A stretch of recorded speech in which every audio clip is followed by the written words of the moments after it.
Voice, Peter Kefalas. Thanks for tuning in. What I wanted to talk about on this segment is the mental health crisis that this city has been going through for quite some time. Obviously, we are nearing the end of our first-term mayor, Eric Adams. Does he have some blame? Absolutely. But we have to go back to the prior administration, Comrade Bill de Blasio. And not to forget our former First Lady, Charlene McCray. And I just wanted to bring this up because I feel as Americans and even as New Yorkers, some of us, too many of us unfortunately, have a very short memory. Let's go back to when Comrade Bill created a program called Thrive New York. We all remember that, right? Charlene McCray, former First Lady, she wasn't a psychologist, a psychiatrist. She had no mental health experience or professional accommodations or anything like that. But we still his administration still gave his wife over $1 billion of taxpayer monies. Over $1 billion. That's a lot of money. And where we stand today, in 2025, things are worse than ever. You go out on the trains, you go out on the streets, you go anywhere, and you just can't help seeing these people everywhere, especially the subways, and especially, when it's chilly out like now, winter, towards the end of winter.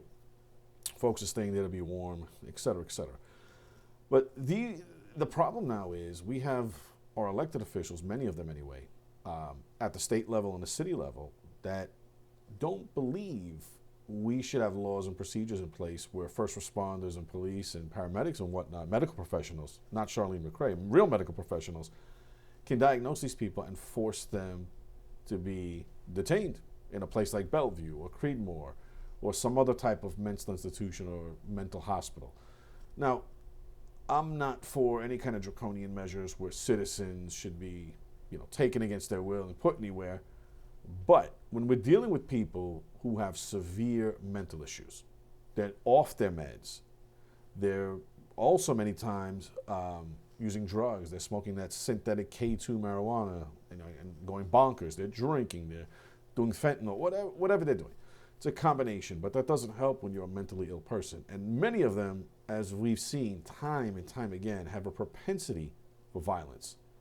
Pushing people in front of trains, slashing people, all kinds of crazy stuff. Over the last couple of years, we've seen, even toddlers, little kids in carriages, in strollers getting sucker punched for no reason by crazy, deranged mental people on the streets and the subways. So I just wanted to see what you guys think, and please put this in the comments. I wanted to see what people thought. It's almost the same people who I believe don't want to give first responders, medical professionals, the tools, the resources to commit these people against their will when they're a threat to society and themselves, that think it's okay and humane to let those same homeless people, whether they're mentally ill or not, but sleep on the subway, sleep on the sidewalk. They think that's humane, leave them alone, don't bother them, when they could freeze to death. And it's just not humane. In a first world country, in the principal city of our country, we shouldn't have this kind of stuff to begin with, but that's another story.